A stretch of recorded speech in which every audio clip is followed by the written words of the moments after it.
아저씨, 저 앞이 안 보이는데 동생이 숨을 안 쉬는 것 같아요. 살려주세요. 돈은 없지만 제가 청소라도 해서 갚을게요. 비에 젖은 골목길에서 들려오는 두려움이 가득한 목소리에 강현우는 얼어붙었습니다. 차디찬 바닥에서 9살 소녀가 갓난아이를 품에 안고 주저앉아 있었어요.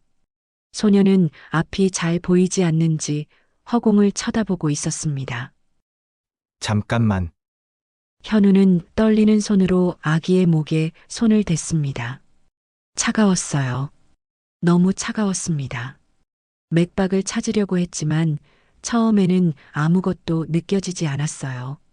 현우의 심장이 철렁 내려앉았습니다. 사연 시작 전 구독과 좋아요 부탁드립니다. 어디서 보고 계신지 댓글로 남겨주세요. 한 분 한 분 잊지 않고 소중히 기억하겠습니다. 그럼 사연 시작하겠습니다. 툭, 툭, 툭. 빗줄기가 차가운 아스팔트를 두드리고 있었습니다. 서울 강남의 화려한 네온사인 불빛이 젖은 바닥에 번져 일렁이고 있었어요. 고급 양복 재킷에서 빗물이 뚝뚝 떨어졌죠. 강현우는 걸음을 멈추지 않았습니다. 35살 한빛제약 대표이사. 아버지가 맨손으로 일군 국내 5위 제약회사를 물려받은 2세 경영인이었어요. 신약 개발 성공, 매출 1조 돌파. 업계에서는 젊은 천재 CEO라고 불렀죠. 하지만 지금 그의 눈빛은 텅 비어 있었습니다. 평소라면 지하 주차장으로 바로 향했을 거예요. 하지만 오늘따라 발걸음이 다른 곳으로 향했습니다. 네온사인이 가득한 도심으로 무작정 걸어갔어요. 아내와 아들과 함께 걸었던 길. 하지만 지금 아내와 아들은 현우 곁에 없었습니다. 6개월 전 주말 나들이를 다녀오던 길 현우의 세상은 무너졌습니다. 한순간에 아내 수진, 7살 아들 준이, 그리고 어머니까지 잃었죠. 현우만 살아남았습니다. 그날 무슨 일이 벌어졌는지 현우는 아직도 떠올리기가 힘들었습니다. 아니, 떠올리기 싫은 것일 수도 있어요. 장례식장에서 맡았던 국화향이 아직도 코끝에 맴도는 것 같았어요. 현우는 괴로움에 두통이 밀려왔습니다. 급히 정장 구석에 있는 약봉지를 입에 털어 넣었어요. 물도 없이 씹어 삼켰죠. 쓴맛이 올라오는 찰나에 문득 아들 준이가 생전에 좋아했던 떡볶이 집이 생각났습니다. 아빠, 여기 떡볶이 진짜 맛있어. 준이가 빨간 입술로 웃으며 말하던 그 가게. 현우는 무의식적으로 그 가게가 있는 골목길로 향했어요. 어둡고 좁은 골목길. 밤 11시의 거리에는 사람도, 열린 가게도 아무것도 없었죠. 가로등 불빛만이 듬성듬성 서 있었습니다. 마치 공허한 현우의 마음 같았어요. 그런데 그 순간 골목길 끝에서 이상한 소리가 들려왔습니다. 울음소리? 아니, 신음에 가까웠어요. 현우는 발걸음을 멈췄습니다. 처음에는 고양이 소리인가 싶었어요. 도시의 골목길에는 온갖 소리가 넘쳐나니까요. 평소 같았으면 그냥 지나쳤을 겁니다. 하지만 오늘은 달랐어요. 그 소리에 뭔가 절박함이 느껴졌습니다. 마치 누군가 마지막 희망을 붙잡고 있는 것 같은 간절함이 있었어요. 현우는 조심스럽게 소리가 나는 쪽으로 발걸음을 옮겼습니다. 구두 밑창이 젖은 바닥을 밟을 때마다 첨벙첨벙 소리가 났어요. 빗물이 양복 바지를 적시고 있었지만 신경 쓰이지 않았죠.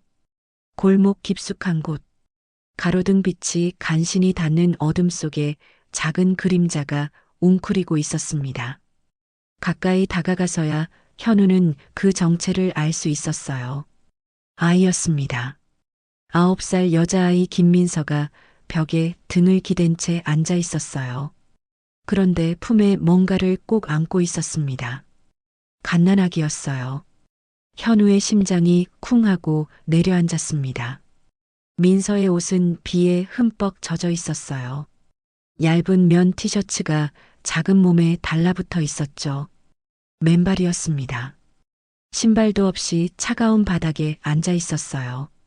하지만 더 충격적인 건 민서의 눈이었습니다. 초점이 없었어요. 허공을 바라보는 것처럼 아무것도 보지 못하는 것처럼 멍하게 뜨고 있었죠.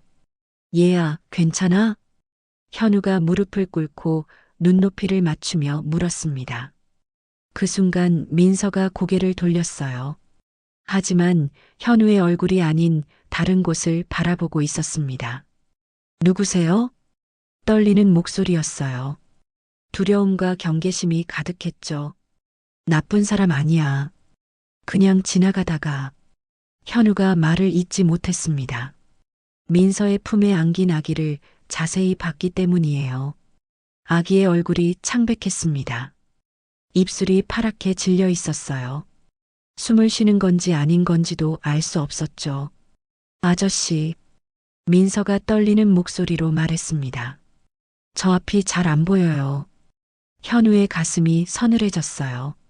그런데 제 동생이 숨을 안 쉬는 것 같아요. 현우는 순간 얼어붙었습니다. 앞이 안 보인다고? 이 어린아이가? 그리고 품에 안긴 저 아기까지. 도대체 무슨 상황인 거죠? 잠깐만. 현우는 떨리는 손으로 아기의 목에 손을 댔습니다. 차가웠어요. 너무 차가웠죠. 맥박을 찾으려고 했습니다. 처음에는 아무것도 느껴지지 않았어요. 현우의 심장이 철렁 내려앉았습니다. 제발. 조금 더 기다리자 아주 미약한 떨림이 느껴졌어요. 맥박이었습니다. 살아있어. 현우가 소리쳤습니다. 자신도 모르게 터져나온 말이었어요. 정말요? 동생이 살아있어요? 민서의 눈에서 안도의 눈물이 주르륵 흘러내렸습니다. 보이지 않는 눈으로 허공을 바라보며 울고 있었어요. 응, 살아있어. 하지만 빨리 병원에 가야 해. 지금 당장. 현우는 재빨리 휴대폰을 꺼냈습니다. 손가락이 떨려서 번호를 누르기가 쉽지 않았어요.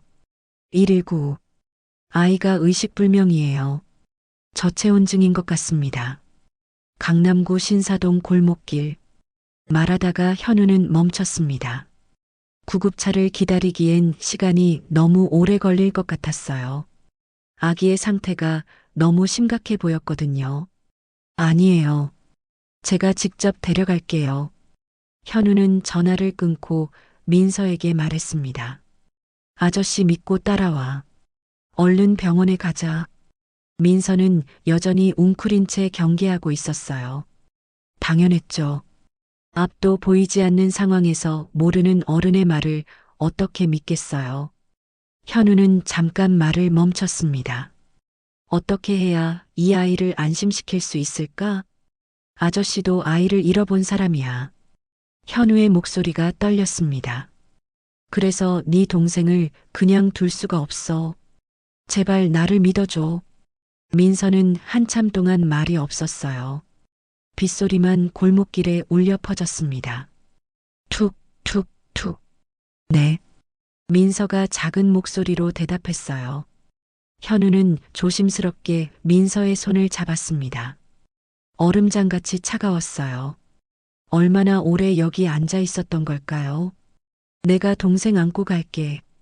현우는 아기를 조심스럽게 받아 안았습니다. 깃털처럼 가벼웠어요. 생후 몇 개월이나 됐을까? 이렇게 작은 아기가 이 차가운 비를 맞고 있었다니. 현우는 재킷을 벗어 아기를 감쌌습니다. 그리고 민서의 손을 잡고 골목을 빠져나왔어요. 현우는 황급히 택시를 잡았습니다. 앞문을 열고 민서를 먼저 태웠어요. 그리고 현우는 아기를 품에 안고 뒷자리에 앉았어요. 기사님 병원으로 빨리 가주세요. 민서는 보이지 않는 눈으로도 본능적으로 뒤를 돌아봤어요. 가장 가까운 대학병원 응급실.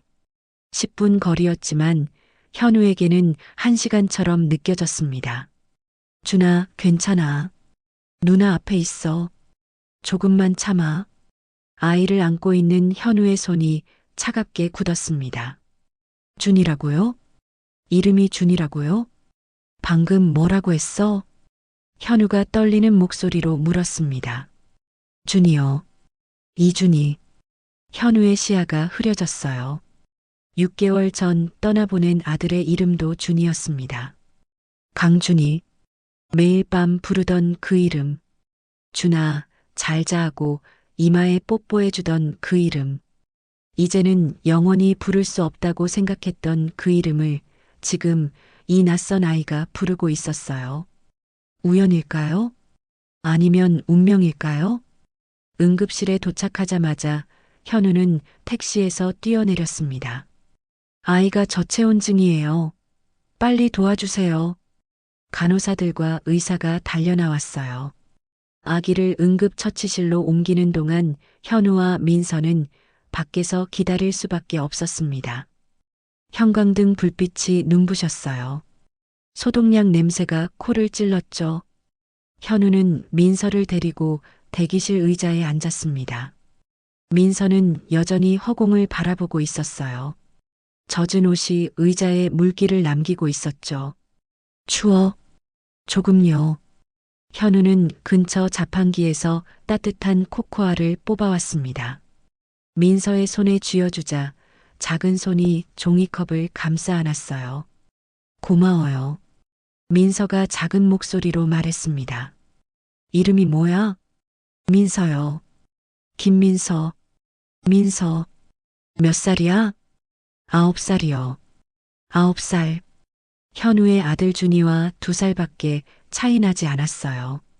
눈이 원래 안 보였어? 민서가 고개를 저었습니다. 아니요. 원래는 잘 보였어요.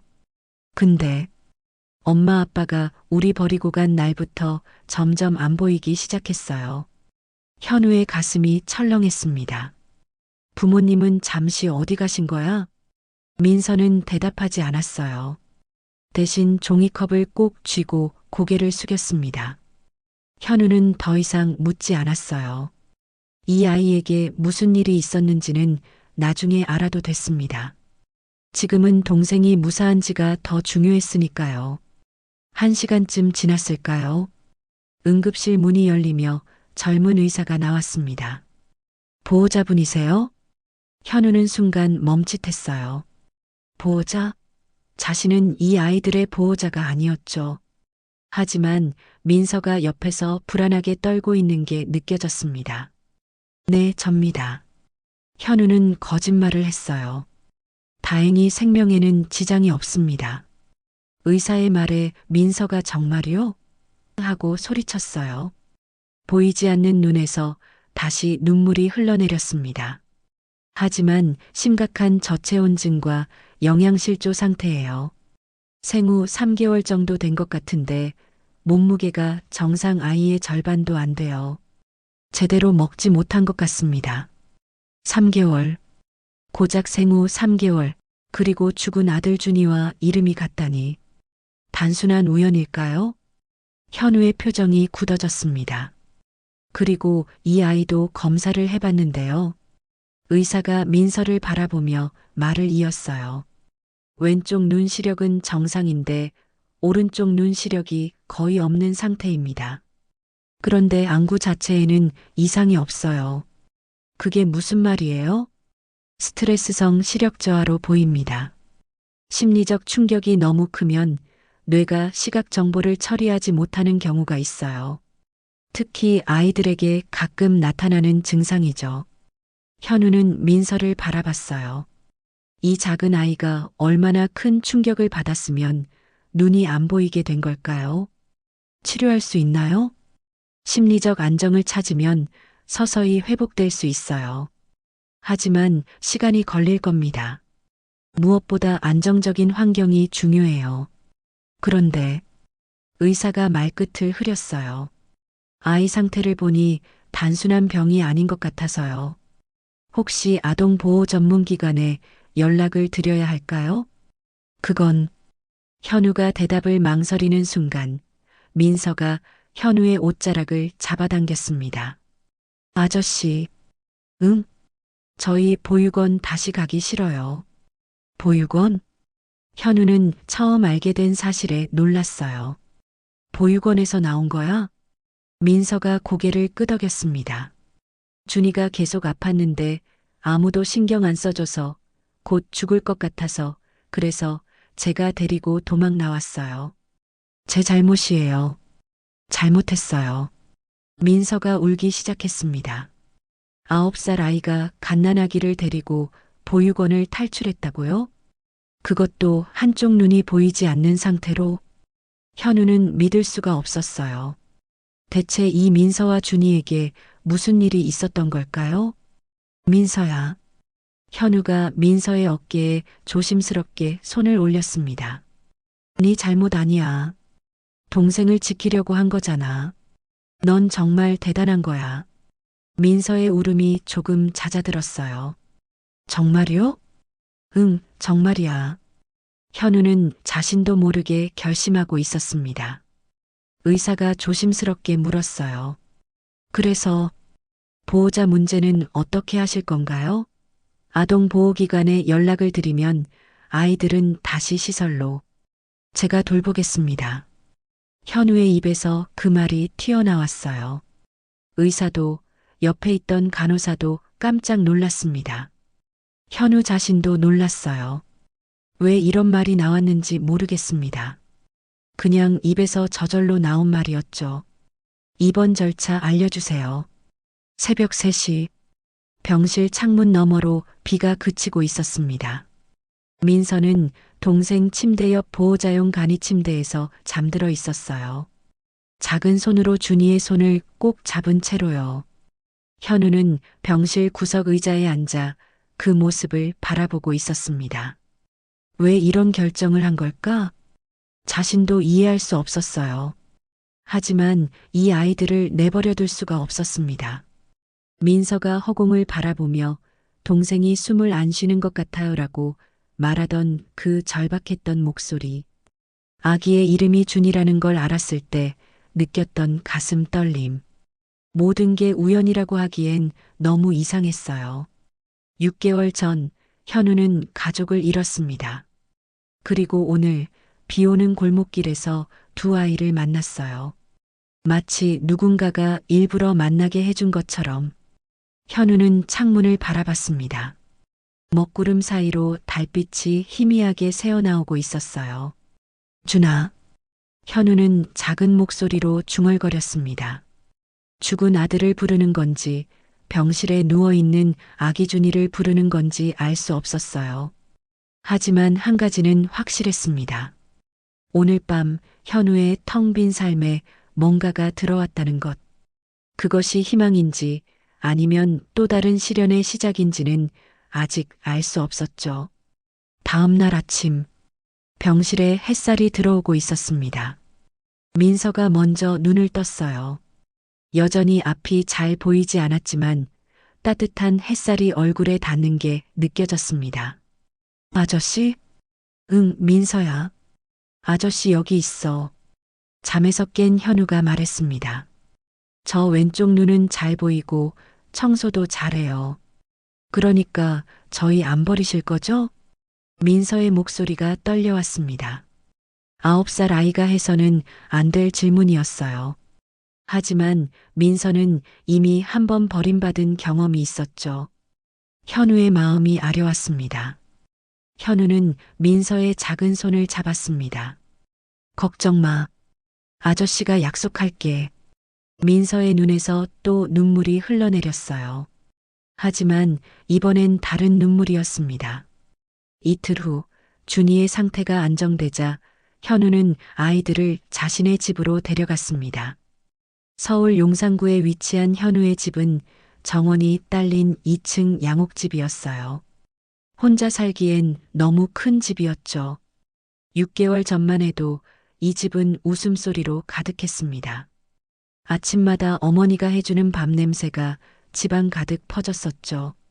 구수한 냄새에 눈을 뜨면 아내 수진이 커튼을 열며 현우 씨, 일어나요 하고 속삭였죠. 아빠, 놀아줘. 준이는 항상 현우의 배 위로 뛰어올랐어요. 작은 손으로 볼을 꼬집으며 장난치던 그 감촉이 아직도 생생했습니다. 저녁이면 거실에 온 가족이 모여 앉았어요. 수진이는 준이에게 그림책을 읽어줬고 어머니는 뜨개질을 하셨죠. 현우는 그 모습을 바라보며 커피를 마시곤 했습니다. 당연한 일상이라고 생각했어요. 그 평범한 일상이 영원할 거라고 믿었죠. 적어도 반년 전까지는요. 하지만 지금 이 집에는 아무 소리도 나지 않았습니다. 된장찌개 냄새도 준이의 웃음소리도요. 아내와 아들과 어머니가 떠난 뒤로 이 집은 현우에겐 그냥 잠만 자는 공간입니다. 여기가 아저씨 집이에요? 민서가 묻자 잠시 생각에 잠긴 현우는 흠칫 놀랐어요. 응, 이제 너희 집이기도 해. 현우는 씁쓸한 미소를 보이며 현관문을 열었습니다. 오래된 집 냄새가 났습니다. 현우는 그제야 깨달았어요. 이 집에 사람 사는 냄새가 사라진 지 오래됐다는 것을요. 김 여사님 계세요? 현우가 부르자 50대 중반의 여성이 부엌에서 나왔어요. 오래전부터 집안일을 도와주는 가정부였죠. 어머, 사장님. 이 아이들은 앞으로 여기서 같이 살 거예요. 잘 부탁드립니다. 김 여사는 놀란 표정을 감추지 못했지만 곧 아이들에게 다가갔어요. 어머나 얼마나 고생했으면 이렇게 야위었어. 준이를 받아 안는 김 여사의 품에서 따뜻한 온기가 느껴졌습니다. 민서는 낯선 환경에 긴장한 채 서 있었어요. 민서야, 이리 와. 방으로 들어가 보자. 현우가 민서의 손을 잡고 2층으로 올라갔습니다. 계단을 오를 때마다 나무 바닥이 삐걱삐걱 소리를 냈어요. 민서는 그 소리에 귀를 기울이며 조심스럽게 발을 옮겼습니다. 여기야. 현우가 문을 열었어요. 햇살이 가득 들어오는 방이었습니다. 원래는 준이 방으로 꾸몄던 곳이에요. 아들이 떠난 뒤로 한 번도 들어오지 않았던 방이었죠.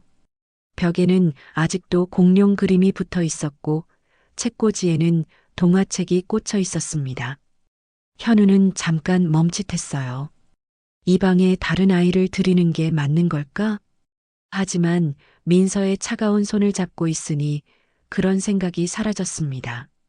민서야, 여기가 네 방이야. 제 방이요? 민서가 믿을 수 없다는 표정을 지으며 손을 뻗어 벽을 더듬었습니다.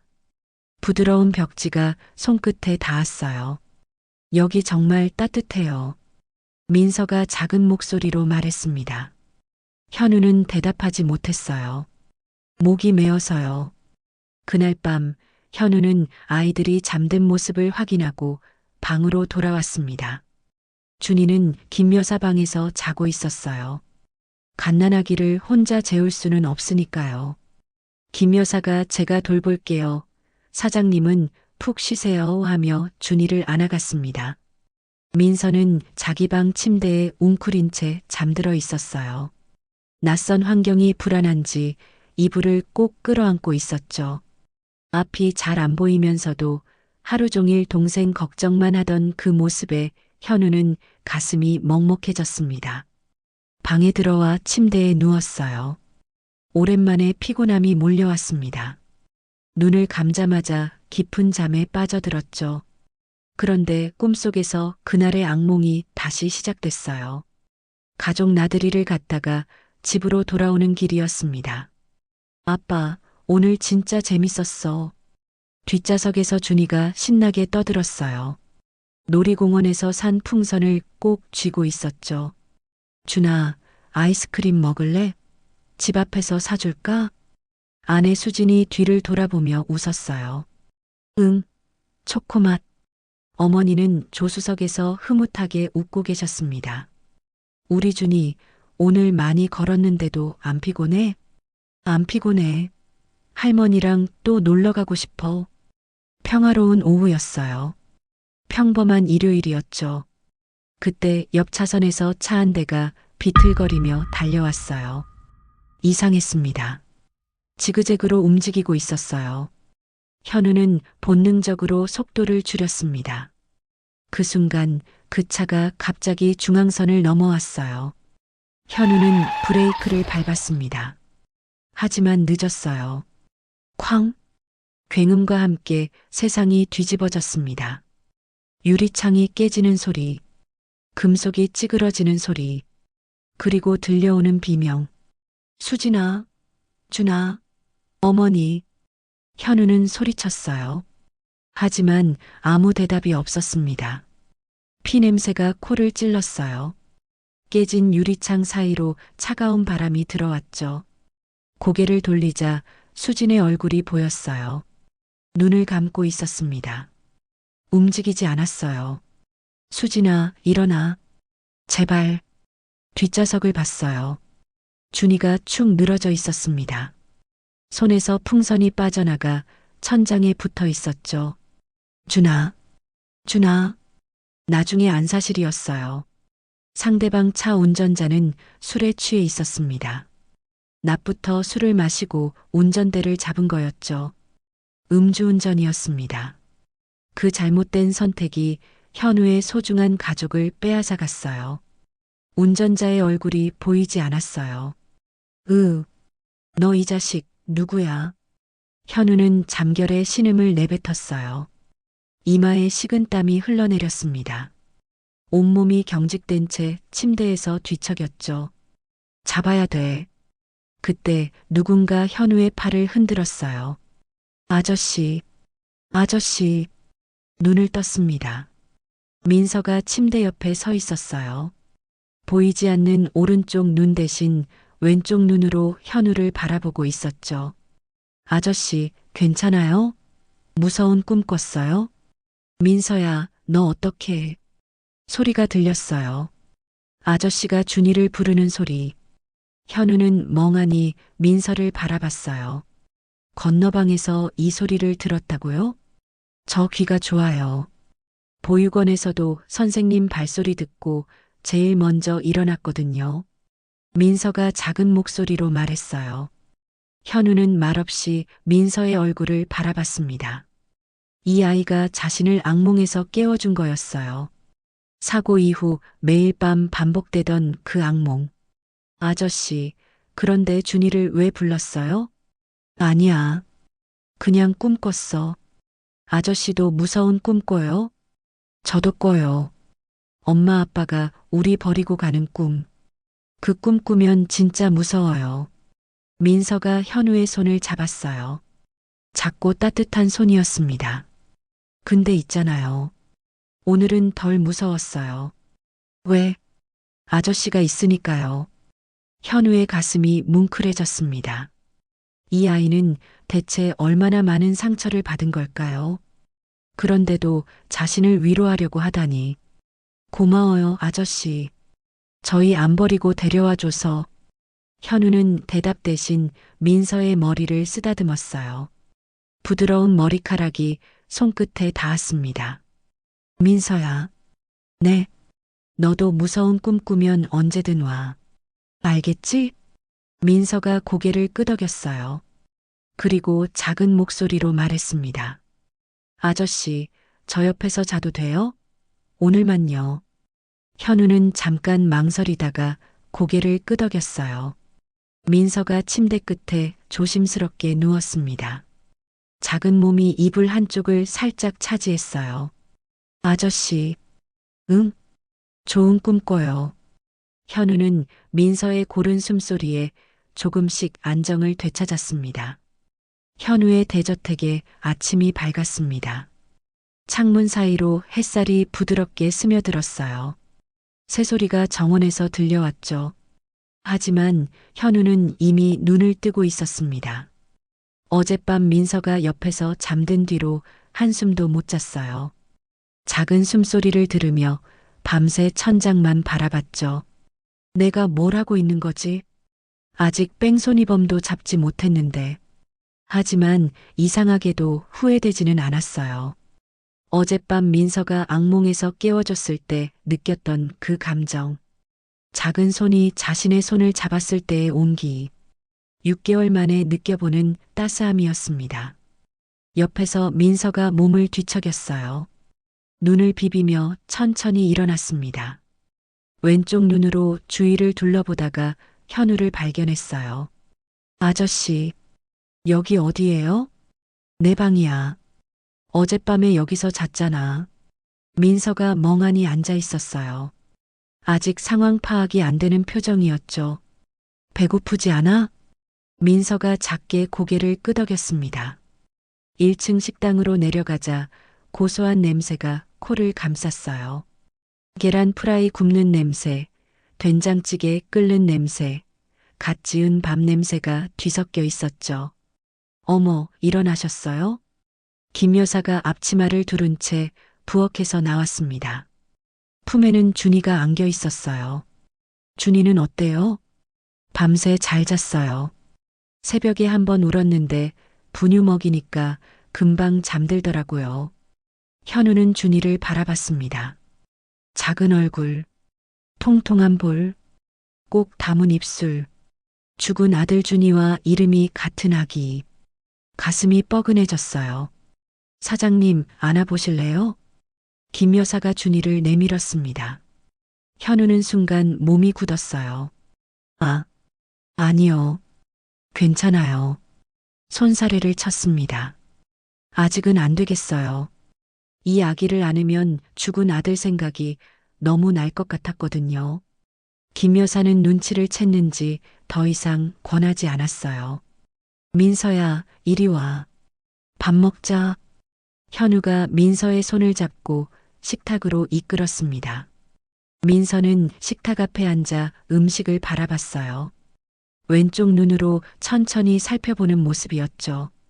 이거 다 먹어도 돼요? 그럼 많이 먹어. 민서는 조심스럽게 숟가락을 들었어요. 밥을 한 숟가락 떠서 입에 넣었습니다. 그리고 멈췄어요. 왜? 맛없어? 고개를 저었습니다. 아니요. 너무 맛있어서요. 민서의 눈에 눈물이 고였어요. 보육원에서는 이런 거 못 먹었어요. 맨날 단팥빵만 나왔거든요. 현우는 말없이 민서를 바라봤습니다. 이 아이가 얼마나 힘들게 살아왔는지 조금씩 느껴졌어요. 천천히 먹어. 급하게 안 먹어도 돼. 민서가 고개를 끄덕이며 밥을 먹기 시작했습니다. 작은 입으로 조금씩, 조금씩. 마치 이 순간이 사라질까봐 아끼는 것처럼요. 현우의 출근길. 전화벨 소리가 울렸습니다. 운전을 하고 있던 현우는 이어폰을 끼고 전화를 받았어요. 사장님, 박 변호사입니다. 네, 말씀하세요. 음주 뺑소니 사건 목격자가 나타났어요. 현우의 심장이 쿵하고 내려앉았습니다. 자신의 가족을 빼앗아간 음주 뺑소니범. 술에 취해 중앙선을 넘어 들이받고는 쓰러진 가족을 보고도 그대로 도망쳤어요. 세 사람이 피를 흘리며 죽어가는 걸 두고요. 경찰은 6개월째 범인을 찾지 못하고 있었습니다. CCTV도 없는 외진 도로였거든요. 목격자가 차량 번호 일부를 기억하고 있대요. 경찰이 수사 범위를 좁히고 있습니다. 정말입니까? 네. 곧 잡힐 수도 있어요. 현우는 핸들을 꽉 쥐었습니다. 손이 떨려왔어요. 반드시 잡아야 합니다. 목소리가 갈라졌어요. 그놈을 잡게 되면 제가 직접 법정에 서겠습니다. 전화를 끊고 현우는 창밖을 바라봤습니다. 그간 잠도 제대로 못 잤어요. 눈만 감으면 그날이 떠올랐거든요. 피투성이가 된 아내, 축 늘어진 아들, 움직이지 않는 어머니, 그리고 그 현장을 두고 도망친 놈. 반드시 찾아내겠어. 현우는 이를 악물었습니다. 네가 누구든 반드시. 집에 도착하니 피아노 소리가 들려왔어요. 피아노를 치는 사람이 있었나? 현우는 조용히 거실로 들어갔습니다. 그리고 멈춰 섰어요. 민서가 피아노 앞에 앉아 있었습니다. 눈을 감은 채로요. 작은 손가락이 건반 위를 움직이고 있었어요. 오른쪽 눈이 안 보이니까 아예 눈을 감고 치는 거였죠. 베토벤의 엘리제를 위하여였어요. 틀리는 음 하나 없이 정확하게 치고 있었습니다. 민서야. 현우가 부르자 민서가 깜짝 놀라며 손을 멈췄어요. 아, 아저씨. 죄송해요. 함부로 만지면 안 되는 건데. 아니야, 괜찮아. 근데 피아노 배운 적 있어? 민서가 고개를 저었습니다. 아니요. 처음 쳐봤어요. 처음이라고? 현우는 믿을 수가 없었어요. 그럼 이 곡은 어떻게 알아? 아까 아주머니가 준이 재울 때 틀어줬어요. 그거 듣고 그냥 쳐봤어요. 한 번 듣고 바로 쳤다고요? 현우는 피아노 앞에 앉았습니다. 민서야, 이것 좀 들어볼래? 현우가 간단한 멜로디를 쳤어요. 어릴 때 피아노 학원에서 배웠던 곡이었죠. 한번 쳐볼 수 있어? 민서가 잠깐 망설이다가 건반에 손을 올렸습니다. 눈을 감았어요. 그리고 똑같이 쳤습니다. 음 하나 틀리지 않고요. 현우는 소름이 돋았어요.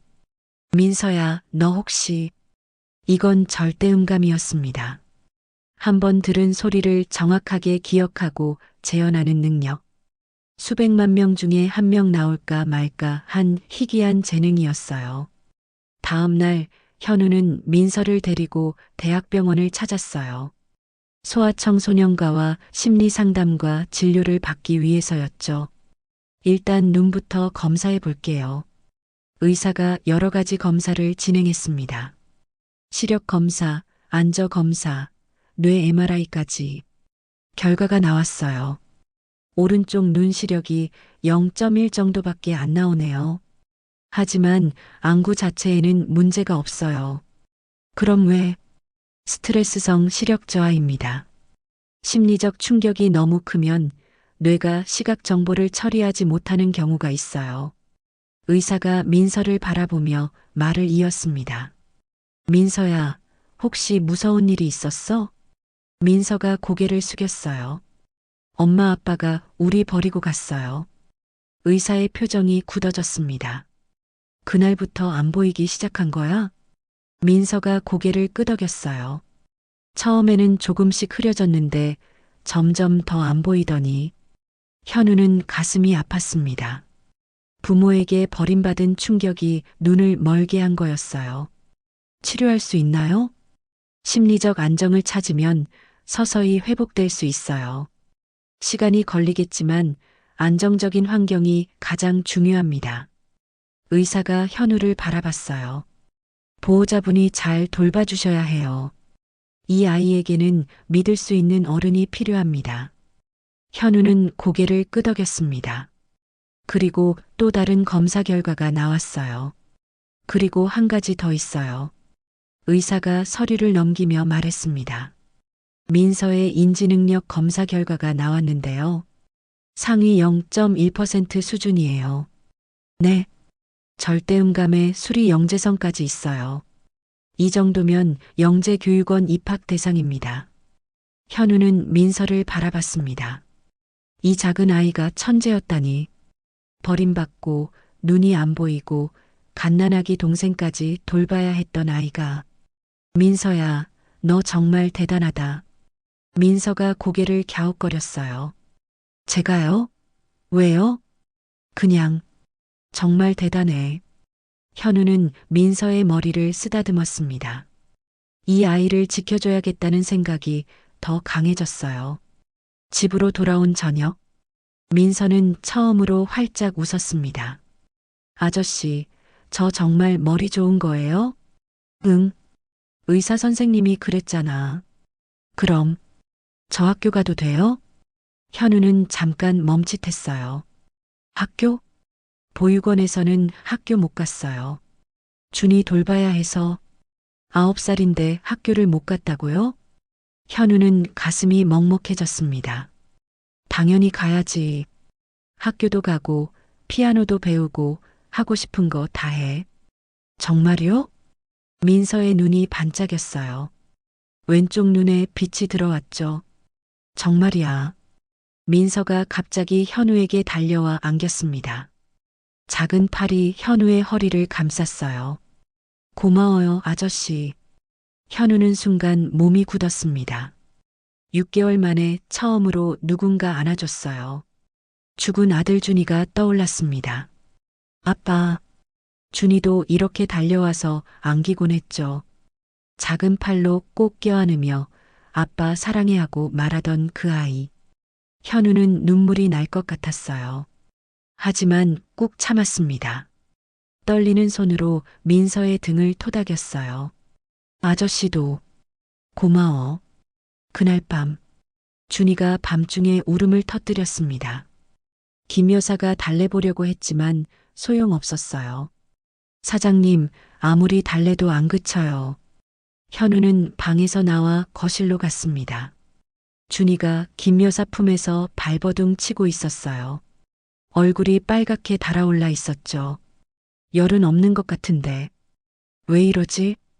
민서도 잠에서 깨어나왔어요. 준이 왜 울어요? 모르겠어. 갑자기 울기 시작했어. 민서가 다가와 준이 옆에 섰습니다. 그리고 작은 목소리로 노래를 부르기 시작했어요. 곰 3마리가 한 집에 있어. 아빠 곰, 엄마 곰, 애기 곰. 부드러운 목소리가 거실에 울려 퍼졌습니다. 신기하게도 준이의 울음이 조금씩 잦아들었어요. 하나도 안 무섭지, 잘한다, 우리 곰. 민서가 계속 노래를 불렀습니다. 준이가 완전히 울음을 멈췄어요. 작은 눈으로 민서를 바라보고 있었죠. 대단하네. 민서가 부르니까 바로 그치네. 김 여사가 감탄했습니다. 현우도 놀랐어요. 민서야, 보육원에서도 이렇게 달랬어? 네. 준이는 제 노래 들으면 안 울어요. 민서가 준이의 작은 손을 잡았습니다. 준아, 누나 여기 있어. 걱정 마. 현우는 그 모습을 바라보며 가슴이 뭉클해졌어요. 9살 아이가 동생을 이렇게 돌보다니. 김 여사님, 오늘은 제가 준이 볼게요. 네. 사장님이요? 네. 가서 쉬세요. 김 여사는 놀란 표정을 지었지만 곧 고개를 끄덕였어요. 그럼 편히 주무세요. 김 여사가 자리를 뜬 뒤 현우는 준이를 바라봤습니다. 작은 아기, 뽀얀 피부, 말똥말똥한 눈. 안아볼까? 망설여졌어요. 아직도 죽은 아들 생각이 났거든요. 그런데 준이가 현우를 보며 웃었습니다. 잇몸이 드러나는 활짝 웃음이었어요. 현우의 마음이 흔들렸습니다. 민서야, 아저씨가 안아봐도 될까? 민서가 고개를 끄덕였어요. 현우는 떨리는 손으로 준이를 받아 안았습니다. 생각보다 가벼웠어요. 따뜻했죠. 작은 심장이 콩닥콩닥 뛰는 게 느껴졌습니다. 준이가 현우의 품에 얌전히 안겨 있었어요. 작은 손으로 현우의 손가락을 잡았죠. 그 순간 현우의 눈에서 눈물이 흘러내렸습니다. 준아, 죽은 아들의 이름을 불렀어요. 아니, 이 아기의 이름을 불렀어요. 같은 이름, 다른 아이. 하지만 이 순간만큼은 구분이 안 됐습니다. 아저씨, 울어요? 민서가 걱정스러운 목소리로 물었어요. 아니야. 그냥 준이가 너무 예뻐서. 현우는 눈물을 닦으며 웃었습니다. 가슴 한구석이 녹아내리는 것 같았어요. 멈춰있던 마음이 조금씩 풀리고 있었습니다. 그날 밤 현우는 준이를 안고 소파에 앉아 있었어요. 민서는 옆에서 잠들어 있었습니다. 작은 숨소리가 규칙적으로 들려왔죠. 현우는 두 아이를 번갈아 바라봤습니다. 내가 이 아이들을 지켜줄 수 있을까? 아직 확신은 없었어요. 하지만 한 가지는 알 수 있었습니다. 이 아이들이 자신에게 필요하다는 것, 그리고 자신도 이 아이들에게 필요하다는 것. 준이가 잠결에 몸을 뒤척였어요. 작은 입술이 쪽쪽 소리를 냈죠. 현우는 미소를 지었습니다. 오래된 집의 생기가 돌기 시작했어요. 아이들의 웃음소리, 울음소리, 숨소리. 죽어있던 이 집이 다시 살아나고 있었습니다. 하지만 현우는 알지 못했어요. 곧 다가올 진실이 모든 것을 뒤흔들어 놓을 거라는 것을, 이 평화가 오래가지 않을 거라는 것을. 운명은 이미 움직이고 있었습니다. 2주가 지났습니다. 민서는 이제 현우 곁에서 완전히 편안해졌어요. 시력도 조금씩 돌아오고 있었죠. 오른쪽 눈으로 희미하게나마 형체가 보이기 시작했습니다. 아저씨, 오늘 뭐해요? 아침마다 민서가 물었어요. 예전에는 경계심 가득한 눈빛이었는데 지금은 기대에 찬 눈빛이었죠. 영재학교 입학 상담도 진행됐습니다. 이 정도 능력이면 충분히 입학 가능합니다. 서류만 준비해 주세요. 상담 선생님의 말에 현우는 고개를 끄덕였어요. 서류. 그래, 서류를 준비해야 했습니다. 현우는 결심했어요. 이 아이들을 정식으로 입양하기로요. 그날 오후 현우는 서재에 앉아 서류를 정리하고 있었습니다. 입양 신청서, 재산증명서, 건강진단서, 그리고 민서와 준이의 가족관계 증명서. 현우는 펜을 들고 서류를 살펴봤어요. 이름 김민서, 생년월일 2015년 3월 15일, 친부 김도현, 친모 박수연. 현우의 시선이 아버지 칸에서 멈췄습니다. 김도현. 어디서 들어본 것 같은 이름이었어요. 아니, 그냥 흔한 이름이겠지. 현우는 대수롭지 않게 넘기려고 했습니다. 바로 그때 휴대폰이 울렸어요. 박 변호사였습니다. 사장님, 급한 소식이 있어요. 네, 말씀하세요. 뺑소니범 잡혔습니다. 현우의 손에서 펜이 떨어졌어요. 심장이 쿵쿵 뛰기 시작했습니다. 정말입니까? 네. 목격자 진술이랑 차량 번호가 일치했어요. 오늘 아침에 체포됐습니다. 현우는 의자에서 벌떡 일어났어요. 6개월 동안 기다린 순간이었습니다. 범인은 지금 어디 있습니까? 오늘 오후에 검찰 송치됩니다. 내일 법원 출석 예정이에요. 현우의 눈빛이 차갑게 변했어요. 알겠습니다. 내일 제가 직접 가겠습니다. 전화를 끊고 현우는 창밖을 바라봤습니다. 드디어 그놈을 볼 수 있게 됐어요. 가족을 죽이고 도망친 그놈의 얼굴을요. 2024년 9월 5일 오후 서울중앙지방법원 앞은 기자들로 북적였습니다. 카메라 플래시가 쉴 새 없이 터졌어요. 취재진들이 마이크를 들고 대기하고 있었죠. 피의자 나옵니다. 누군가 소리쳤어요. 호송 차량이 도착했습니다. 차 문이 열리고 수갑을 찬 남자가 내렸어요. 얼굴을 점퍼로 가리고 있었습니다. 고개를 푹 숙인 채 경찰들 사이에서 걸어갔죠. 현우는 멀리서 그 모습을 지켜보고 있었어요. 저놈이구나. 저놈이 내 가족을 죽인 놈이구나. 주먹이 저절로 쥐어졌습니다. 유가족들에게 할 말 없으십니까? 기자가 마이크를 들이밀었어요. 남자가 고개를 들었습니다. 없습니다. 차갑고 건조한 목소리였어요. 미안하다는 말도 반성하는 기색도 없었습니다. 기자들이 술렁였어요. 세 사람이 죽었는데 할 말이 없다고요? 사죄의 말씀이라도. 남자는 대답하지 않았습니다. 그냥 무표정하게 법원 안으로 들어갔어요. 현우는 그 모습을 보며 이가 갈렸습니다. 사람을 셋이나 죽여놓고 미안하다는 말 한마디 없어? 법원 안으로 들어가는 건 쉽지 않았어요. 하지만 현우는 방법을 찾았습니다. 피해자 유족 자격으로 면회를 신청한 거였죠. 면회실. 차가운 형광등 불빛이 내리쬐고 있었습니다. 철제 의자에 앉아 기다리자 문이 열리며 남자가 들어왔어요.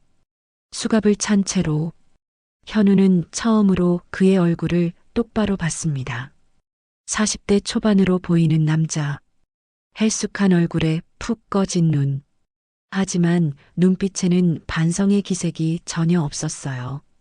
당신이 피해자 유족이요? 남자가 먼저 입을 열었습니다. 건방진 말투였어요. 현우는 참을 수 없었습니다. 왜 그랬습니까? 목소리가 떨렸어요. 왜 도망쳤습니까? 사람이 쓰러져 있는데 왜 그냥 갔어요? 남자는 표정 하나 바꾸지 않았습니다. 저는 잘못한 게 없어요. 뭐라고요? 현우는 귀를 의심했어요. 그날 저는 술을 마신 게 맞지만 정상적인 판단이 불가능한 상태였어요. 심신미약이었습니다. 심신미약? 현우의 눈앞이 빨개졌어요. 한 사람의 인생을 망쳐놓고 그게 할 말인가요? 현우가 소리쳤습니다. 남자는 눈 하나 깜짝하지 않았어요. 변호사가 그렇게 말하라고 했어요. 법적으로 심신미약 상태면 형량이 줄어든다고. 담담한 목소리였습니다. 마치 남의 일처럼요. 정신적으로 문제가 있어 보였습니다. 현우는 주먹을 꽉 쥐었어요.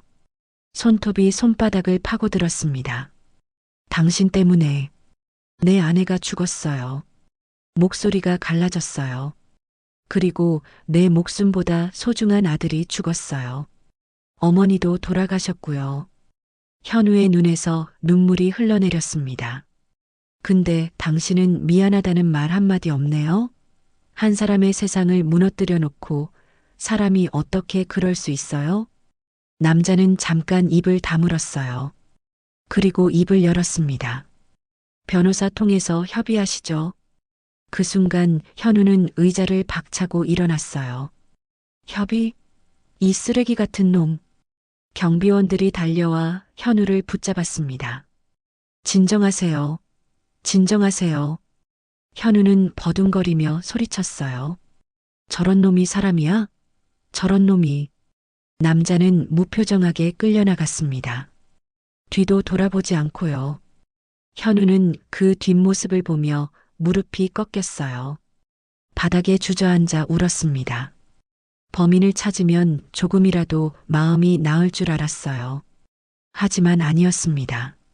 분노만 더 커졌어요. 그리고 허탈함만 밀려왔죠. 어깨가 축 처진 현우에게 전화가 왔습니다. 박 변호사였습니다. 사장님, 범인 이름은 김도연입니다. 42세, 무직이에요. 현우의 발걸음이 멈췄습니다. 김도현? 어디서 들어본 이름인데? 아까 서류에서 본 것 같은데. 변호사님, 잠깐만요.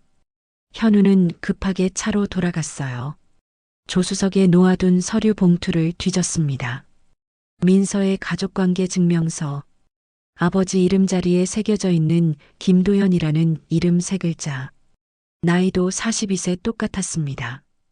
현우의 손이 떨려왔어요. 설마 동명이인이겠지. 김도연이 얼마나 흔한 이름인데. 현우는 스스로를 진정시키려 했습니다. 하지만 불안한 마음이 밀려드는 이유는 무엇일까요? 집으로 돌아온 현우는 곧장 서재로 들어갔습니다. 컴퓨터를 켜고 뉴스를 검색했어요. 음주 뺑소니 김도연. 기사가 쏟아졌습니다. 6개월 만에 검거된 음주 뺑소니범만 42세 김도연. 기사에 범인의 얼굴 사진이 있었어요. 법원에서 얼굴을 가리기 전에 찍힌 사진이었습니다. 현우는 그 얼굴을 자세히 봤어요. 그리고 서랍을 열었습니다. 민서가 보육원에서 가져온 낡은 가족 사진이 있었어요. 아빠, 엄마, 그리고 어린 민서가 함께 찍은 사진. 현우는 두 사진을 나란히 놓았습니다. 심장이 멎는 것 같았어요. 동일 인물이었습니다. 기사 속 범인과 사진 속 민서의 아버지가 똑같은 얼굴이었어요. 안 돼. 현우의 입에서 신음이 새어나왔습니다.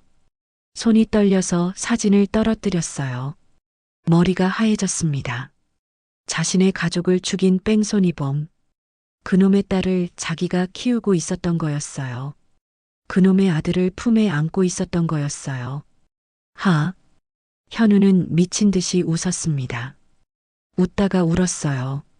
이게 무슨 운명의 장난입니까?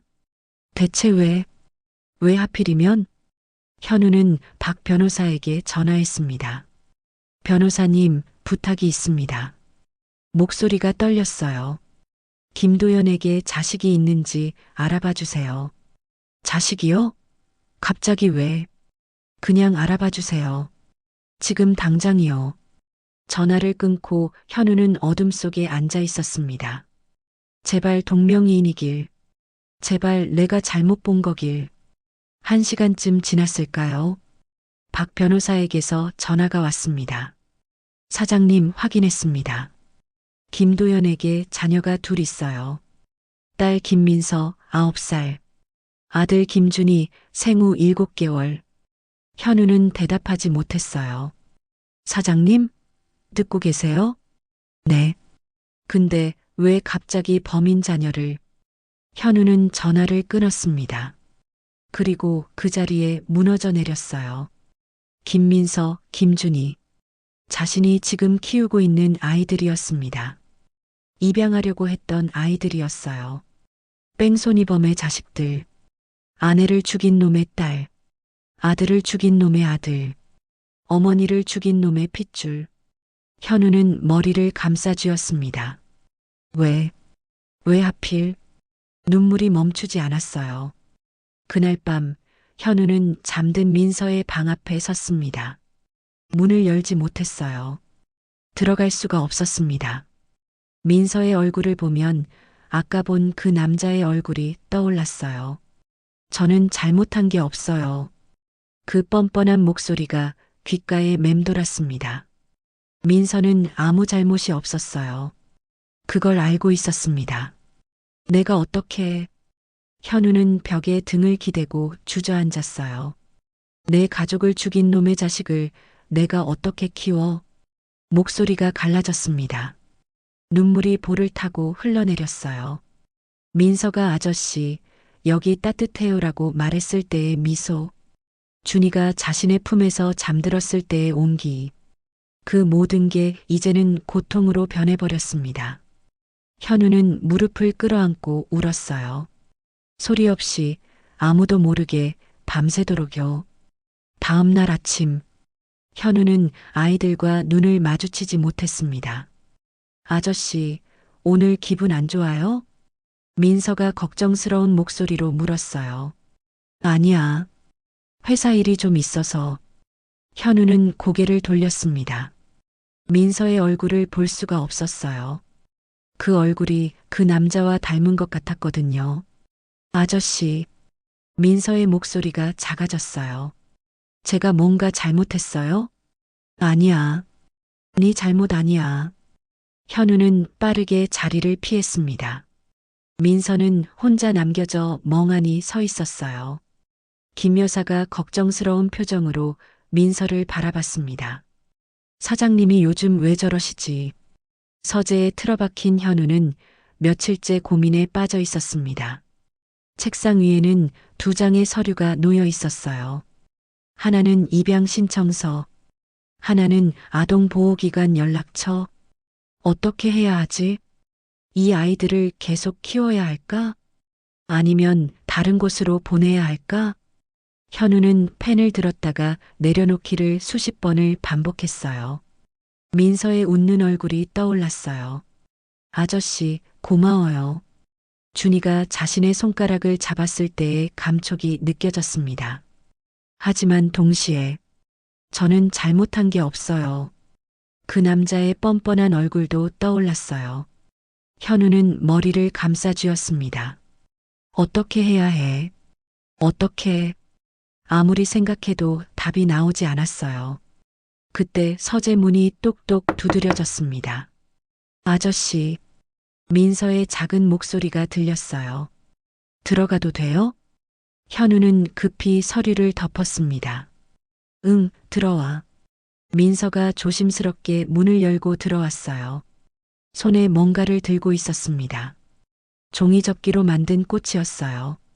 이거 아저씨 주려고 만들었어요. 민서가 수줍게 꽃을 내밀었습니다. 요즘 아저씨 많이 힘들어 보여서 현우는 그 꽃을 받아들었어요. 손이 떨렸습니다. 아저씨, 저 때문에 힘든 거 맞죠? 민서의 눈에 눈물이 고였어요. 저 눈치 빨라요. 아저씨가 저 피하는 거 알아요. 민서야, 그게 아니라. 괜찮아요. 민서가 고개를 숙였습니다.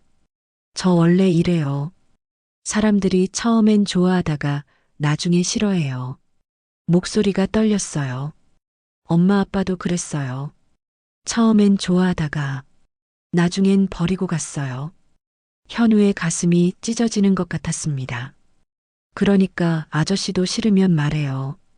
저 다시 보육원 가면 돼요. 민서가 돌아서려고 했어요.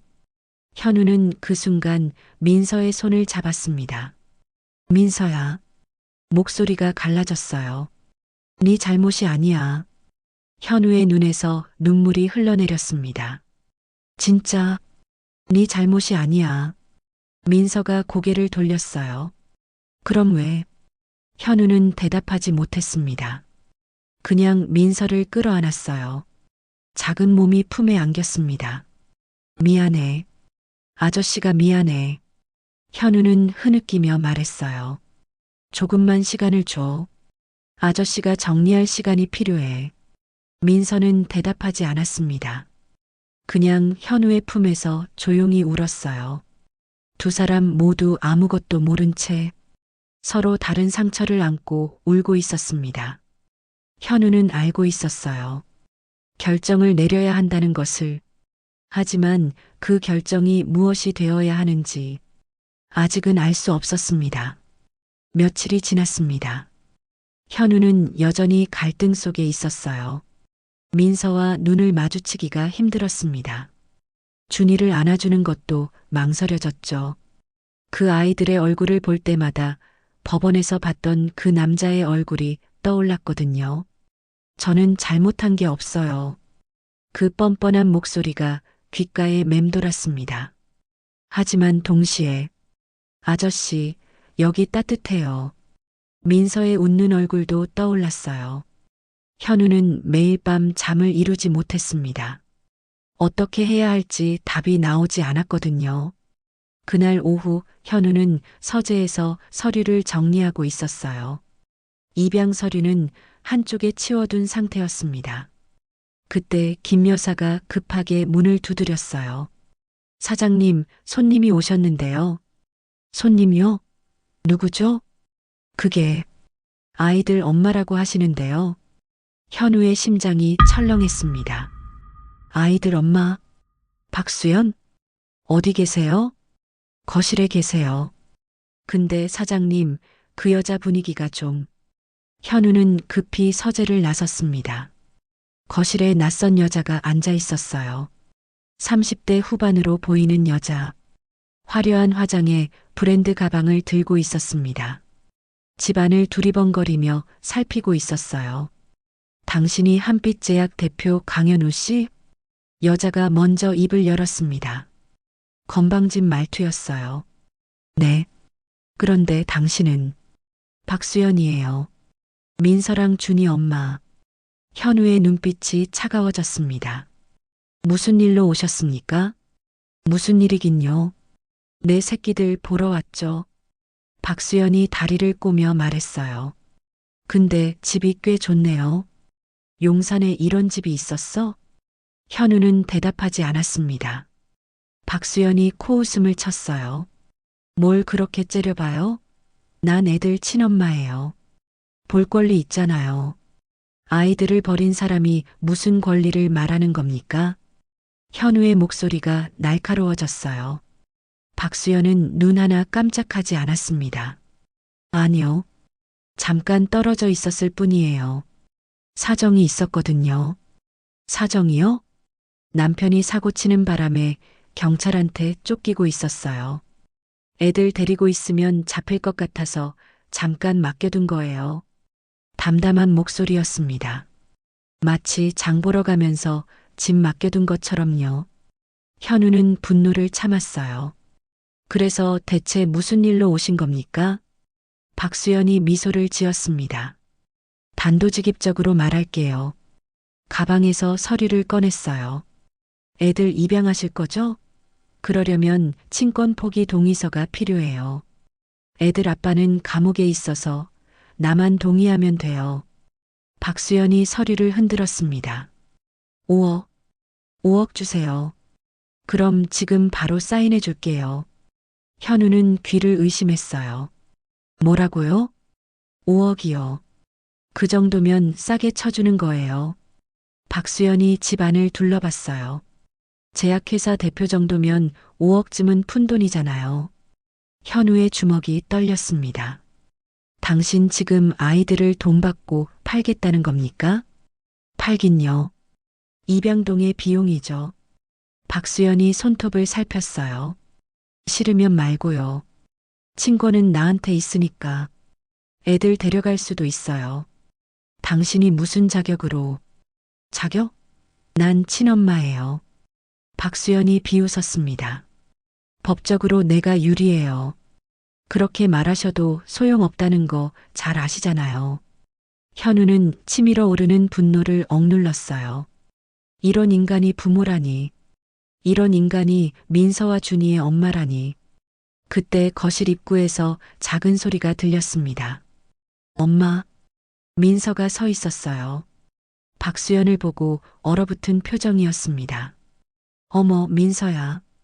박수연이 일어나며 말했어요. 여기로 와봐. 민서는 대답하지 않았습니다. 얼굴이 하얗게 질려 있었어요.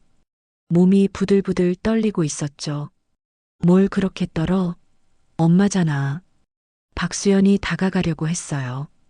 민서가 뒤로 물러났습니다. 오지 마요. 목소리가 떨렸어요. 오지 마요. 민서가 소리쳤습니다. 그리고 현우 뒤로 달려가 숨었어요. 작은 손으로 현우의 옷자락을 꽉 잡았습니다. 아저씨, 저 엄마한테 안 갈 거예요. 제발. 민서의 눈에서 눈물이 흘러내렸어요. 제발, 저버리지 마요. 현우는 가슴이 찢어지는 것 같았습니다.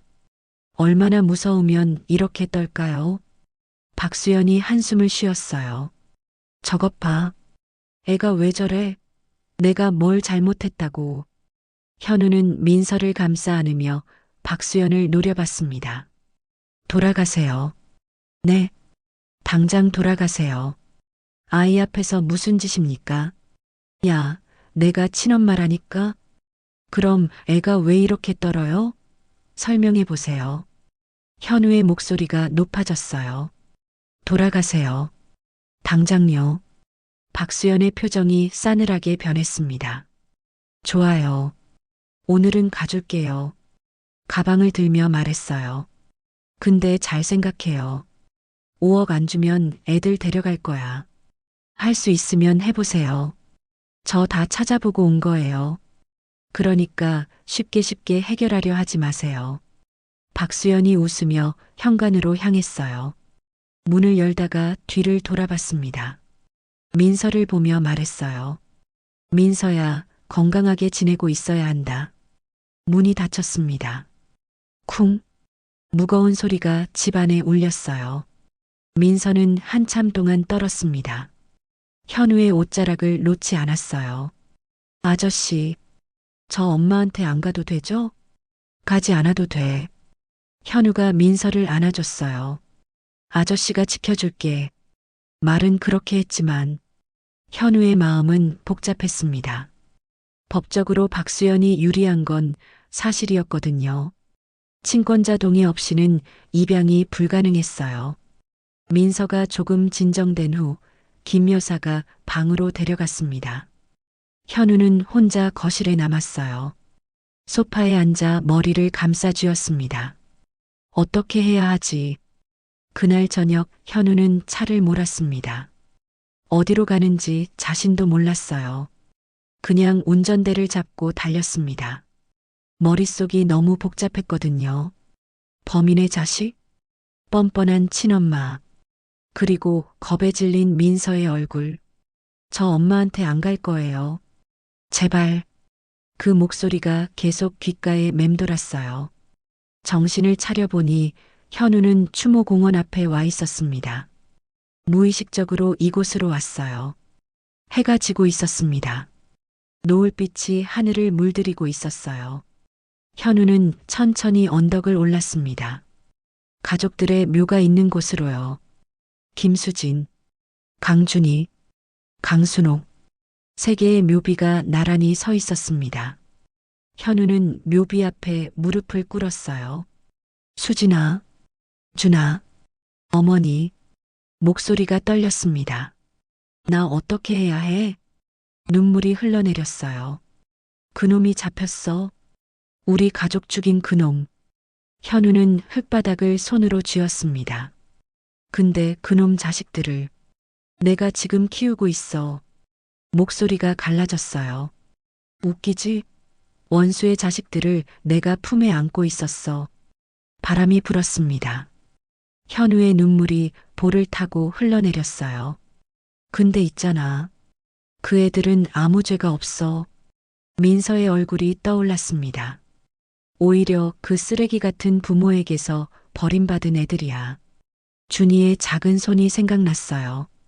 내가 어떻게 해야 해? 그 애들 거두어도 될까? 묘비는 말이 없었어요. 현우는 엎드려 울었습니다. 소리내어 울었어요. 그동안 참았던 모든 게 터져나왔습니다. 얼마나 울었을까요? 그때 어디선가 날개짓 소리가 들렸어요. 퍼드덕? 현우가 고개를 들었습니다. 나비 3마리가 날아오고 있었어요. 노란 나비 1마리, 흰 나비 2마리. 12월 초였습니다. 나비가 있을 리 없는 계절이었어요. 하지만 분명 나비였습니다. 3마리의 나비가 현우의 주위를 맴돌았어요. 마치 현우를 감싸 안듯이요. 노란 나비가 현우의 어깨에 살짝 앉았습니다. 흰 나비 1마리는 현우의 손등 위에, 또 1마리는 묘비 위에 앉았어요. 현우는 숨을 멈췄습니다. 수진아, 준아 어머니? 나비들은 날개를 천천히 접었다 폈어요. 마치 괜찮다고, 아이들을 거두어도 된다고 대답해 주듯이요. 현우의 눈에서 다시 눈물이 흘러내렸습니다. 이번엔 다른 눈물이었어요. 고마워. 현우가 속삭였습니다. 잠시 후 나비들이 날아올랐어요. 하늘 높이 노을빛 속으로 점점 작아지다가 사라졌습니다. 현우는 그 모습을 바라보며 한참 동안 서 있었어요. 그날 밤 현우는 깊은 잠에 빠졌습니다. 꿈을 꿨어요. 햇살 가득한 정원이었습니다. 예전에 가족과 함께 바베큐 파티를 하던 바로 그 정원. 누군가 뛰어다니고 있었어요.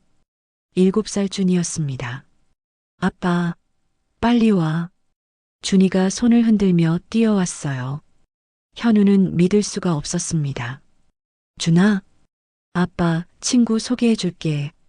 준이가 현우의 손을 잡아 끌었어요. 정원 한쪽에 활짝 웃고 있는 여자아이가 있었어요. 민서야? 두 눈이 맑게 빛나고 있는 민서였습니다. 아저씨, 안녕하세요. 민서가 손을 흔들었어요. 준이가 민서 손을 잡았습니다. 아빠, 이 누나 내 친구야. 두 아이가 손잡고 뛰어다녔어요. 담요 위에는 갓난아기 준이가 누워 있었습니다. 까르르 웃으며 손을 흔들었어요. 세 아이가 함께 있었습니다. 죽은 아들 준이, 살아있는 민서와 입양하려던 아기 준이가 모두 함께요. 현우는 그 모습을 바라보며 눈물이 났어요. 그때 누군가 현우의 손을 잡았습니다. 따뜻한 손이었어요. 고개를 돌리자 수진이 서 있었습니다.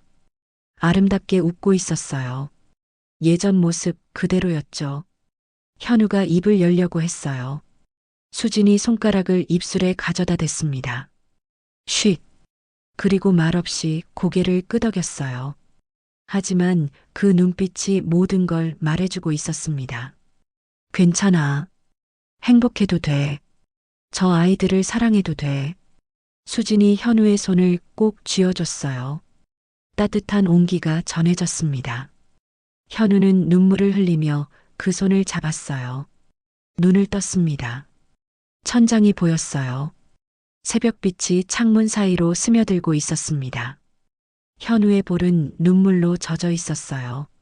손을 들어 볼을 만졌습니다. 아직도 수진의 손 온기가 느껴지는 것 같았어요. 수진아. 현우가 작은 목소리로 불렀습니다. 꿈이었어요. 하지만 그냥 꿈이 아닌 것 같았습니다. 가족이 찾아와 준 거였어요. 저 아이들을 사랑해 주어도 된다고 허락해 준 거였어요. 현우는 침대에서 일어나 창문을 열었어요. 새벽 공기가 차갑게 들어왔고 멀리서는 새들이 지저귀는 소리가 들려왔습니다. 범인의 자식이어도 상관없어. 현우가 중얼거렸습니다. 원수의 핏줄이어도 상관없어. 목소리가 단단해졌어요. 내게 운명처럼 찾아온 이 아이들은 내가 지킨다. 현우는 하늘을 바라봤습니다. 더 이상 흔들리지 않을 거라는 결심이 섰습니다. 박수연이 뭐라고 하든, 법적 싸움이 어떻게 되든, 이 아이들은 자신이 지키기로 했습니다. 아침이 밝았어요. 현우는 민서의 방으로 가 문을 두드렸어요. 민서야, 일어났어? 문이 열렸습니다. 민서가 불안한 눈으로 현우를 바라봤어요. 어젯밤 일 때문에 잠을 못 잔 것 같았습니다. 아저씨, 저 어떡해요? 민서의 목소리가 떨렸어요. 현우는 무릎을 꿇고 눈높이를 맞췄습니다. 민서야. 민서의 손을 잡았어요. 너 엄마한테 안 가도 돼. 정말요? 응. 아저씨가 지켜줄게. 현우가 미소 지었습니다. 진심이 담긴 미소였어요. 너랑 준이 아저씨가 끝까지 지켜줄게. 약속해. 민서의 눈에서 눈물이 흘러내렸어요. 아저씨. 민서가 현우에게 달려와 안겼습니다. 작은 팔로 현우를 꼭 껴안았어요. 고마워요. 아저씨. 현우도 민서를 안아줬습니다. 이번엔 망설이지 않았어요. 이 아이는 범인의 딸이 아니었습니다. 그냥 민서 그 자체로 소중한 아이였어요. 자신에게 운명처럼 찾아온 귀중한 아이. 그날 오후 현우는 박 변호사에게 전화했습니다. 변호사님, 부탁드릴 게 있습니다. 네, 말씀하세요. 박수연이 친권 포기 안 하면 법적으로 어떻게 해야 하죠? 친권 박탈 소송을 진행해야 합니다. 아동 유기, 학대 증거가 있으면 가능해요. 증거 수집해 주세요. 싸울 겁니다. 현우의 목소리는 단호했어요. 그리고 하나 더요. 네. 뺑소니범 김도연 항소심. 탄원서 추가로 넣어주세요. 알겠습니다. 전화를 끊고 현우는 창밖을 바라봤습니다. 싸움은 이제 시작이었어요. 박수영과의 친권 싸움. 김도연의 형량을 높이기 위한 싸움. 쉽지 않을 거였습니다. 하지만 물러설 생각은 없었어요. 민서와 준이 그리고 떠나보낸 가족을 위해서 현우는 끝까지 싸울 거였습니다. 한 달 뒤 서울가정법원 앞은 차가운 겨울바람이 불고 있었습니다. 현우는 굳은 표정으로 법원 계단을 올랐어요. 오늘은 친권 박탈 소송 첫 번째 심리가 있는 날이었습니다.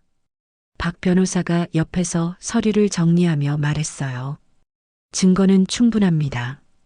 아동 유기 기록, 보육원 방치 증거, 그리고 5억 요구 녹취록까지. 녹취록이요?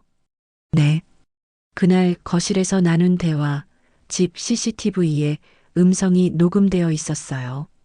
현우는 고개를 끄덕였습니다. 잘 됐네요. 자신 있습니다. 이기겠습니다. 법원 문이 열렸어요. 법정 안으로 들어서자 박수연이 보였습니다. 국선 변호사 옆에 앉아 있었어요. 화려했던 화장은 사라지고 수척한 얼굴로 위장했습니다.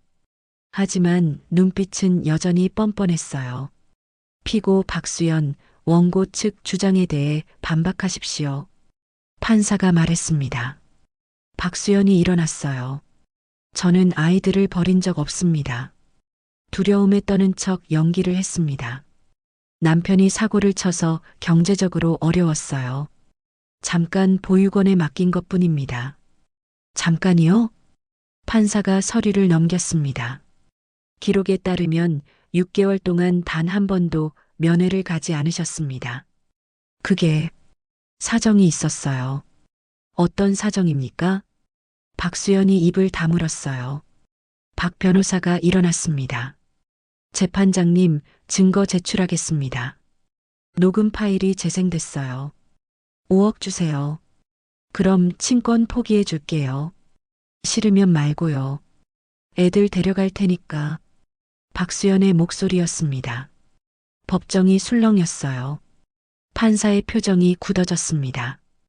피고는 자녀의 친권을 이용해 금전을 취득하려 한 게 사실입니까? 박수연의 얼굴이 하얗게 질렸어요. 그게 아니라 생활이 어려워서 더 이상 변명하지 마십시오. 판사가 차갑게 말했습니다. 첫 번째 심리가 끝났어요. 박 변호사가 현우에게 말했습니다. 유리하게 가고 있습니다. 다음 심리에서 결판 날 것 같아요. 현우는 고개를 끄덕였어요. 감사합니다. 법원을 나서려는데 박수연이 다가왔습니다. 강현우 씨. 현우는 멈춰 섰어요. 박수연의 눈이 충혈되어 있었습니다. 왜 이렇게까지 해요? 그냥 돈 주면 될 일을. 돈으로 아이들을 사고 팔 수 없습니다. 그 애들 내 새끼예요. 박수연이 소리쳤어요. 내가 낳은 애들이라고요. 현우는 차갑게 대답했습니다. 낳기만 하면 부모입니까? 아이들을 버리고 돈 요구하고 겁에 질리게 만드는 게 부모예요? 박수연이 입을 다물었어요. 현우는 돌아서며 말했습니다. 법정에서 뵙겠습니다. 2024년 10월 20일 서울중앙지방법원 김도연 항소심 선고가 있는 날이었습니다. 현우는 유족 방청석에 앉아 있었어요. 드디어 이날이 온 거였어요. 김도연이 피고인석에 앉아 있었습니다. 수갑을 찬 채로 여전히 뻔뻔한 표정이었어요. 피고인 김도연, 일어나십시오. 판사가 말했습니다. 김도연이 일어났어요. 항소심 재판부는 다음과 같이 판결합니다. 법정이 조용해졌습니다. 피고인 김도연을 징역 32년에 처한다. 현우의 심장이 쿵 내려앉았어요. 피고인은 음주 상태에서 운전하여 3명의 생명을 앗아갔고 사고 후 피해자들을 방치한 채 도주했습니다. 판사가 서류를 내려놓으며 말을 이었어요. 이는 인간으로서 최소한의 양심도 저버린 행위입니다. 김도연의 얼굴이 굳어졌습니다. 1심의 집행유예 판결은 너무 관대했습니다. 본 재판부는 원심을 파기하고 실형을 선고합니다. 쾅! 의사봉 소리가 울렸어요. 피고인을 법정 구속한다. 경찰들이 김도연에게 다가갔습니다. 수갑이 채워졌어요. 김도연이 끌려나가면서 현우를 봤습니다. 눈빛이 마주쳤어요. 현우는 피하지 않았습니다. 당당하게 바라봤어요. 김도연이 고개를 숙인 채 법정을 나갔습니다. 현우는 그제야 눈물이 흘러내렸어요. 수진아, 준아, 어머니, 작은 목소리로 중얼거렸습니다. 이제 조금은 편히 쉬세요. 2024년 11월 친권 박탈 소송 최종 심리가 열렸습니다. 이번엔 민서가 증인으로 섰어요. 현우는 걱정이 됐습니다. 9살 아이가 법정에 서다니. 하지만 민서가 먼저 말했어요. 저 할 수 있어요. 아저씨. 작은 손으로 현우의 손을 꼭 잡았습니다. 아저씨 지켜줄 거예요. 민서가 증인석에 앉았습니다. 작은 몸이 의자에 겨우 닿았어요. 하지만 눈빛은 단단했습니다. 판사가 부드러운 목소리로 물었어요. 민서야, 긴장하지 않아도 돼. 편하게 대답해줘. 네. 엄마 아빠가 너희를 보육원에 맡겼을 때 기분이 어땠어? 민서가 잠깐 침묵했습니다. 무서웠어요. 작은 목소리였어요. 엄마 아빠가 다시 올 줄 알았는데 안 왔어요. 보육원에서는 어땠어? 준이가 맨날 아팠어요. 근데 아무도 신경 안 써줬어요. 민서의 눈에 눈물이 고였어요. 그래서 제가 도망친 거예요. 준이 지키려고. 법정이 조용해졌습니다. 판사가 물었어요. 그래서 스트레스로 시력까지 잃었었구나. 지금은 어때? 강현우 아저씨와 사는 건? 민서의 표정이 밝아졌습니다. 행복해요. 뭐가 행복해? 아저씨의 눈빛은 따뜻해요. 어른에게서 처음 느껴보는 눈빛이에요. 민서가 현우를 바라봤어요. 하늘에서 불쌍한 저희에게 보내준 천사 같아요. 현우의 눈에서 눈물이 흘러내렸습니다. 민서가 판사를 똑바로 바라봤습니다. 판사님, 저 아저씨랑 살고 싶어요. 법정이 다시 조용해졌어요. 박수연이 고개를 숙였습니다. 더 이상 할 말이 없는 표정이었어요. 판결이 내려졌습니다. 본 재판부는 피고 박수연의 친권을 박탈하고 원고 강현우의 입양을 허가한다. 쾅! 의사봉 소리가 울렸어요. 아동 유기, 방치, 그리고 금전적 거래 시도는 부모로서의 자격을 상실한 행위입니다. 판사가 민서를 바라보며 말했어요. 민서야, 앞으로 행복하게 살아. 민서가 환하게 웃었습니다. 감사합니다. 현우는 민서를 끌어안았어요. 끝났어. 이제 끝났어. 민서가 현우의 품에서 울었습니다. 자리에 앉아있는 이들의 눈에 눈물이 고였습니다. 아저씨, 아니 아빠. 현우도 울었어요. 그래, 아빠야, 이제 아빠라고 편히 부르렴. 2025년 1월 1일. 새해 첫날이었어요. 모든 것이 달라져 있었습니다. 민서는 영재학교에 입학했어요. 피아노 실력이 일취월장했죠. 시험 준비 일주일 만에 전국 콩쿠르에서 대상을 받기도 했습니다. 대한민국을 들썩인 실력이었죠. 민서의 피아노 치는 장면으로 뉴스 일면을 장식하기도 했어요. 무엇보다 시력이 완전히 회복됐어요. 두 눈으로 세상을 볼 수 있게 된 거였죠. 준이는 이제 걸음마를 시작했어요.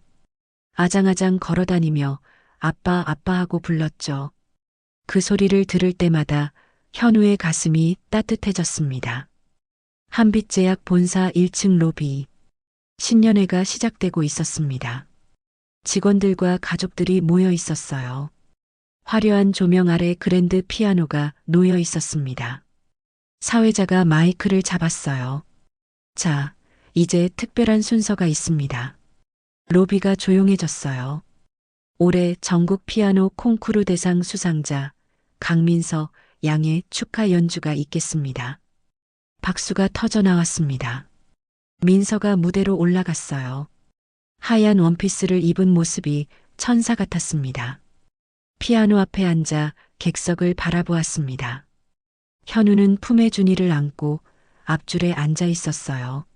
민서와 눈이 마주쳤습니다. 현우가 고개를 끄덕였어요. 괜찮아, 잘할 수 있어. 민서가 미소를 지으며 건반에 손을 올렸어요. 첫 음이 울려 퍼졌습니다. 베토벤의 엘리제를 위하여. 1년 전 처음 피아노를 쳤을 때 연주했던 바로 그 곡이었어요. 민서의 손가락은 건반 위를 춤추듯 움직였어요. 멜로디가 로비 전체에 울려 퍼졌습니다. 아름다웠어요. 맑고 깨끗한 선율이 사람들의 마음을 적셨습니다. 현우는 1년 전 민서를 처음 보았던 그 순간을 떠올렸습니다. 아저씨, 저 앞이 안 보여요. 동생이 숨을 안 쉬는 것 같아요. 골목길에서 떨고 있던 작은 아이. 그 아이가 지금 저렇게 빛나고 있었습니다. 연주가 끝났어요. 마지막 음이 여운을 남기며 사라졌습니다. 잠깐의 정적, 그리고 우레와 같은 박수가 터져 나왔어요.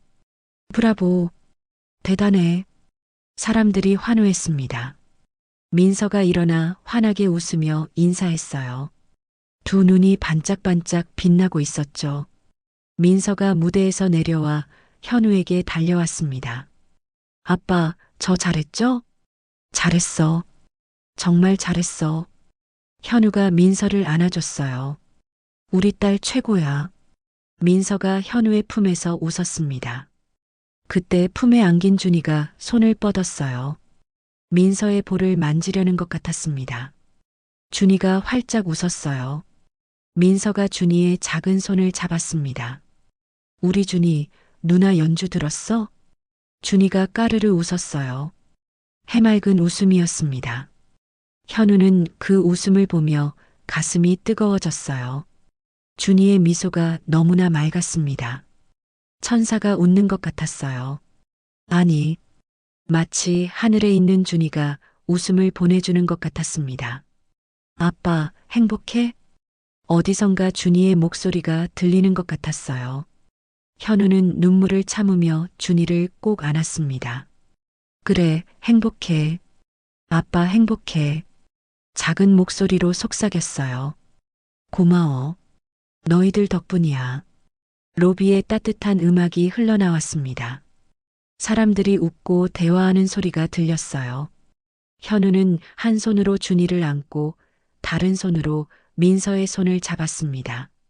세 사람이 함께 서 있었어요. 창밖으로 새의 첫눈이 내리기 시작했습니다. 하얀 눈송이가 춤추듯 내려왔어요. 민서가 창밖을 바라보며 말했습니다. 아빠, 눈이다. 그러네. 예쁘다. 올해는 좋은 일만 가득할 것 같아요. 현우가 미소 지었습니다. 그래. 좋은 일만 가득할 거야. 준이가 또 까르르 웃었어요. 눈처럼 하얀 웃음이었습니다.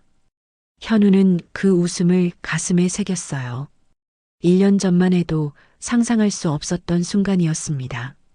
가족을 잃고 텅 빈 삶을 살던 자신이 지금 이렇게 두 아이의 아빠가 되어 있다니. 운명은 참 알 수 없는 거였어요. 가장 깊은 절망 속에서 가장 큰 선물을 만났습니다. 민서가 현우를 올려다봤어요. 아빠, 응? 사랑해요. 현우의 눈에서 눈물이 흘러내렸습니다. 나도 사랑해. 민서야. 준이를 내려다봤어요. 준이도 사랑해. 준이가 방긋 웃었습니다. 죽은 준이가 하늘에서 보내준 축복 같았습니다. 아빠, 행복하게 살아. 현우는 하늘을 바라봤습니다. 눈송이 사이로 별빛이 반짝였어요. 고마워. 현우가 속삭였습니다. 피아노 선율이 아직도 여운처럼 남아 있었어요. 하얀 눈이 창밖에서 춤추고 있었습니다. 그리고 세 사람이 서로의 손을 꼭 잡고 서 있었어요.